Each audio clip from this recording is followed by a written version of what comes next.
हेर्न पाइन्छ घर गएर। नमस्कार दर्शक श्रोताहरू, तपाईँहरू सामु आज म फेरि इटेरीको ठिक नजिकै रहेको बुढीगङ्गा जमुना मुक्ति घाटबाट 2 किलोमिटर मास्तिर नजिकै रहेको यो गौशालाबाट तपाईँहरू सामु एसटिपी खबर मार्फत फेरि पनि जोडिएको छु र आज यहाँ हुन गइरहेको होली पर्वको अवसरमा यहाँ फुलको होली खेल्ने जुन कार्यक्रम थियो त्यो कार्यक्रमलाई आज भव्य र सभ्य बनाउनको लागि सम्पूर्ण दर्शक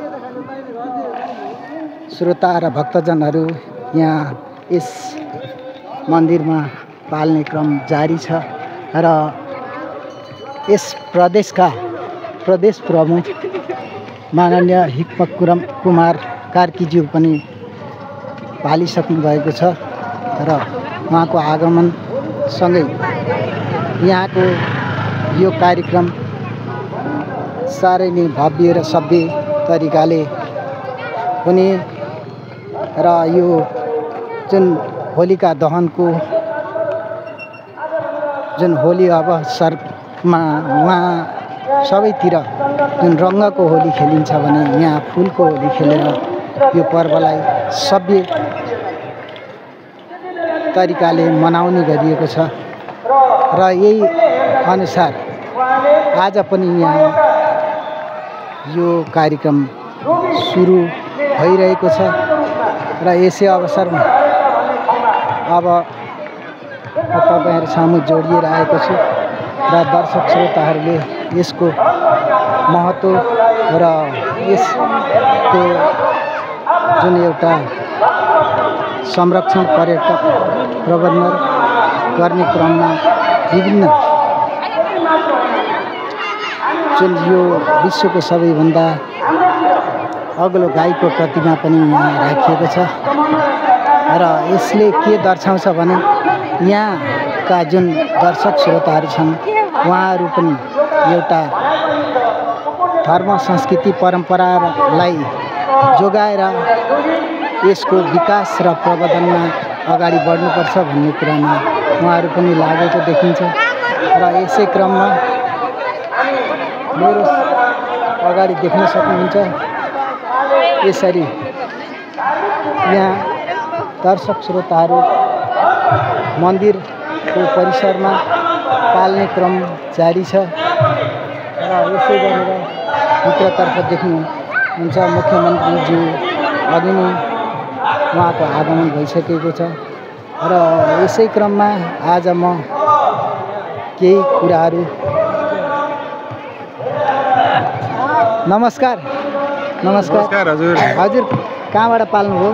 हामी सङ्घसभाबाट हो। सङ्घसभाबाट। अनि यो चाहिँ आज यहाँ के अवसरमा चाहिँ पाल्नु भएको जस्तो लाग्छ? यो वृन्दावन गौशालामा चाहिँ अब यहाँ पुरानो धार्मिक परम्परा अनुसार अब यो चाहिँ फुलको होली भनेर चल्छ अरे हुन्छ अरे भन्ने कुरा सुनियो। त्यही भएर चाहिँ उहाँबाट हामी अब सङ्घसभादेखि पनि अब कस्तो हुँदो रहेछ त हेर्न जाउँ न त भनेर उहाँदेखि आइएको हो। राम्रो हुँदो रहेछ, ठिकै रहेछ, कार्यक्रम हुँदैछ। हजुर। अरूतिर होलीको अवसरमा रङ्गको होली हुन्थ्यो, तर यहाँ चाहिँ फुलको होली भनेर तपाईँ पाल्नु भएको होला। हजुर, उहाँ पाहाडमा चाहिँ हाम्रो फुलको के अरे अबिरको रङ्गको होली हुन्छ। हजुर। अब फुलको होली थोरै मात्रै हुन्छ, तर अब उहाँभन्दा चाहिँ अब पाहाडमा के अरे तराईमा चाहिँ राम्रो हुन्छ भन्ने कुरा सुनेर अब सामाजिक सञ्जालमा पनि अब प्रत्यक्ष रूपमा देखिएको हुनाले प्रसार गरेको हुनाले जाउँ न त भनेर हेरौँ भनेर पाहाडदेखि हेर्नलाई आइयो। हजुरको शुभ नाम? मेरो युवराज अधिकारी, घर धर्मदेवी 6 सङ्घसभा। हजुर, धेरै धेरै धन्यवाद। म एसटिपी खबर मार्फत जोडिएको छु। धन्यवाद। हजुरको शुभ नाम? मेरो सिद्धार्थ रेग्मी। हजुर हजुर हजुर कहाँबाट? घर त मेरो सप्तरी हो, तर हाल बसाइ चाहिँ यहीँ बलिया सुन्दरहरिता वडा नम्बर 5 मा छ। हजुर, के भन्न चाहनुहुन्छ त यो जुन कार्यक्रम भइरहेको छ? यस्तो हो, यो भनेको चाहिँ अब फुलको होली भनेपछि त्यसै पनि नेपालमा अब नौलो कुरै भयो, यहाँ मात्रै हुने एउटा धार्मिक परम्परा होली भनेपछि होइन। त्यसमा पनि अब सबै तरिकाले रङरोगनहरू भन्दा रङरोगनबाट अब धेरैलाई एलर्जीहरू हुने, धेरै नकारात्मक क्रियाकलापहरू हुने, अनेक किसिमको समस्याहरू पनि रङको होलीमा देखिएको छ। यसले चाहिँ हाम्रो समाजलाई सभ्य र भव्य बनाउन अनि एकताबद्ध गर्न र धार्मिक यो जुन परम्परा छ रीतिरिवाज छ यसलाई कायम राख्नलाई सायद यो फुलको होलीले एकदमै राम्रो भूमिका खेल्छ जस्तो मलाई लाग्छ। र गत वर्ष पनि म यहाँ उपस्थित भएको थिएँ। यो फुलको होली नौलो र रमाइलो भएको कारणले गर्दा मैले यस वर्ष घरबाट आफ्ना आफन्तहरूलाई पनि बोलाएर यहाँको मनोरञ्जन हेरिदिनु होला र यस्तै किसिमले चाहिँ उता पनि गएर कार्यक्रम हुने माहौल बनाइदिनु हुनेछ भन्ने एउटा ज्ञानवर्धक कुरोलाई चाहिँ उता पनि विस्तार गर्नलाई आफ्ना अभिभावकहरू पनि बोलाएँ। जे होस् गत वर्ष रमाइलो राम्रो भएको कारणले गर्दा यस वर्ष पनि म उपस्थित भएको छु हेर्नको लागि खेल्नको लागि एकदम हवस् त हजुरहरूलाई धेरै धेरै धन्यवाद। शुभ नाम? मेरो सूर्य गुरुङ। हजुर के भन्न चाहनुहुन्छ? ठिकै छ, रमाइलो छ, यस्तै छ। अब के हो भाइहरू के भन्न चाहन्छन् त आजको कार्यक्रममा आएर? के को लागि आयो भाइ? आज फुलको होलीको लागि आएको हामी। फुलको होली किन? के रङ्गको होली भन्दा फुलको होली रमाइलो हुन्छ जस्तो लाग्यो? होइन, रङ पोतेर सबैतिर मान्छे नचिनिने भन्दा त फुलको होली धेरै सभ्य र भव्य होला जस्तो लाग्छ है। क्या हो के नाम हो? आशिष। ल धेरै धेरै धन्यवाद। बहिनीहरू के को लागि आउनुभयो आज यहाँ? फुलको होली खेल्ने बेला भइसक्यो अनि रङको होली छोडेर किन फुलको होली त? ए स्कुलबाट आउनु? कुन स्कुलबाट आउनु? तपाईँहरू कतिमा पढ्नुहुन्छ? अनि के भन्नुहुन्छ त यो हाम्रो जुन संस्कृति परम्परा धर्म त्यसलाई जोगाइराख्नुपर्छ भन्नुहुन्छ?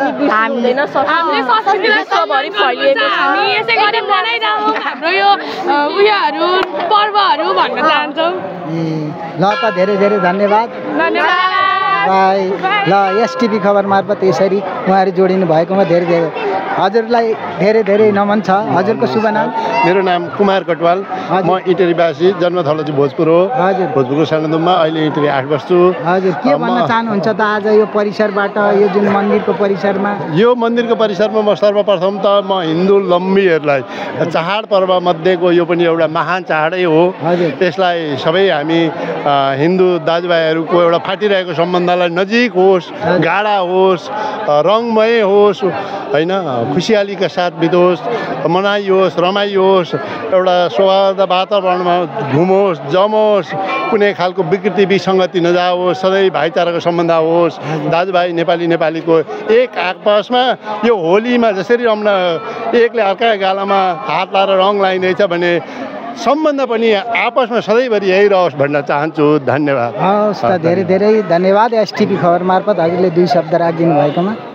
यसरी कार्यक्रम स्थलतर्फ लैजाँदैछु र यसरी यो कार्यक्रम परिसर अति नै उत्तम सभ्य र भव्य तरिकाले कार्यक्रम भइरहेको छ र यसरी थुप्रै दिदीबहिनीहरू पनि यो होलीको अवसरमा पाल्नु भएको छ र उहाँहरू नाचगानमा पनि व्यस्त हुनुहुन्छ र फोटो सेसन गर्दै हुनुहुन्छ। हजुरहरूलाई नमन छ। म एसटिभी खबर मार्फत के भन्न चाहनुहुन्छ? आज किन भेला हुनुभयो यो मन्दिरको परिसरमा? आज गौशालामा होलीको कार्यक्रम भयो। फुलको होलीको कार्यक्रम। रङको होली हो कि फुलको होली? फुलको होली किन खेलेको जस्तो लाग्छ? हाम्रो एउटा पर्व होइन, मनाउनु पर्ने पर्व हो। त्यसमा यो नयाँ वृन्दावन गौशालाबाट वर्षमा एकचोटि जहिले मनाउने गरेको छ यो कार्यक्रम चाहिँ फुलको होली। त्यही भएर यसपालि पनि त्यही आफ्नो पर्वलाई होइन, अन्यत्र तपाईँको जस्तो रङको होली खेलिन्छ या गौशाला वृन्दावनमा चाहिँ फुलको होली खेलिन्छ भनेर भनिन्छ। यो के को लागि होला? किन होला? कसरी होला? के स्वास्थ्यको लागि हानिकारक हुन्छ रङ भनेर हो कि के होला? हो, स्वास्थ्यको लागि पनि अब रङहरूमा धेरै केमिकलहरू मिसिया हुन्छन् नि त, अहिले हानिकारक हुन्छ भनेर यहाँको गुरुले चाहिँ जहिले हामीलाई वर्षमा एक दिन चाहिँ जो होलीको 1 दिन 2 दिन अगाडि जहिले फुलको होली खेलाएर उत्सव मनाउने गरेका छन्। हवस् त एसटिभी खबर मार्फत 2 शब्द राखिदिनु भएकोमा धेरै धेरै धन्यवाद। यसरी अब सबैजना यस परिसरमा जोडिनु भएको छ र म आज उहाँहरूलाई यस परिसरबाट देखाउँदैछु र यो रमाइलो अवसरमा सबैजना जोडिएर 2 शब्द राखिदिँदै हुनुहुन्छ र यसै क्रममा म वृन्दावनभित्र जाँदैछु। शान्ति सुरक्षाको लागि पनि अति नै देखिएको छ र गौशाला वृन्दावन यसरी गौशाला वृन्दावन आफैमा आफ्नो यो सभ्य र भव्यतालाई पस्किन सफल देखिन्छ र यसै अवसरमा म आज आइपुगेको छु यस होलीको पावन अवसरमा वृन्दावन गौशाला धर्मशाला स्थानतर्फ तपाईहरुलाई देखाउँदैछु यस परिसरको एउटा हजुरहरुलाई नमन छ। म एसटिभी खबर मार्फत कहाँबाट पाल्नुभयो हजुरको शुभ नाम के होला? म इटेरी 4 बाट आएको। इटेरी 4 बाट अनि के को लागि आज यहाँ वृन्दावन आज वृन्दावन गौशालामा यो होलीको पर्व आज चाहिँ होली पर्व भएको हुनाले हजुर होली पर्व यहाँ चाहिँ अब कार्यक्रम रहेको र मुख्यमन्त्री लगायत सबै आएर यहाँ कार्यक्रम गर्ने भएको हुनाले हामीलाई चाहिँ म आएको म ज्येष्ठ नागरिकको पनि सचिव हो। हजुर ज्येष्ठ नागरिक के भन्नुहुन्छ त ज्येष्ठ नागरिकको सचिवको हैसियतले जुन हाम्रो संस्कृति परम्परा छ त्यसलाई जोगाइराख्नको लागि र जुन आज यहाँ अनौठो रूपमा जस्तो अन्यत्र रङको होली खेलिन्छ भने यहाँ चाहिँ तपाईँको आज फुलको होली खेलिन्छ भन्ने सुनेर हामी पनि आएको र हजुर पनि त्यसको बारेमा अनभिज्ञ त हुनुहुन्न होला र के भन्न चाहनुहुन्छ? राम्रो परम्परा हो किन होली खेल्ने भनेको फुलले र अबिरले शुद्ध मात्रै खेल्ने हो क्या रङले खेल्ने राम्रो परम्परा होइन र हामीले यो चाहिँ होलिका दहन भएको उपलक्ष्यमा यो उसमा चाहिँ यो हामी होली पर्व मनाउँदै आएको धार्मिक परम्परा अनुसार होलिका दहनको लागि होली पर्व मनाएको र विशेष गरेर इन्डियामा बेसी मनाइन्छ नेपालमा पनि मनाइन्छ तर अनि यसलाई चाहिँ हामीले उत्सवको रूपमा एउटा चाहिँ मनाइन्छ एउटा फुलको होली अथवा अबिरको होली रङको होली खेल्नु यो एकदम राम्रो हो। लोला हान्नु कसैलाई के गर्नु रङले हाल्नु त्यो राम्रो परम्परा होइन स्वास्थ्यको लागि हानिकारक हुन्छ र यो चाहिँ सभ्य र भव्य हुन्छ जस्तो भव्य हुन्छ मलाई त्यस्तै लाग्छ हजुरहरू सबैलाई धेरै धेरै धन्यवाद। एसटिभी खबर मार्फत हजुर यसरी दुई शब्द राख्दै म यो एसटिभी खबर के भन्न चाहन्छौ त भाइ हो आजको केही न केही के को लागि निकै नै रोचक उयो भइरहेको छ। तपाईहरु पनि आउनु सरको चोटीकोमा के को लागि आयो त के होली खेल्नको लागि आयो परम्परा जोगाउनको लागि हो संस्कृति भन्दा नि चलिआएको उयो हस्तान्तरण गर्नुभएको जुन आफ्नो बाबा हजुर बुवाहरूले त्यसैलाई उयो बढाउन आएको त्यसैलाई चाहिँ फलोअप गर्दै अगाडि बढ्दै आफ्नो संस्कृति परम्परा जोगाउँ भन्ने उद्देश्यले फुलको होली खेल्न आएकोमा धेरै धेरै धन्यवाद एसटिभी खबर मार्फत। ल त फेरि अब भेटौँ यसरी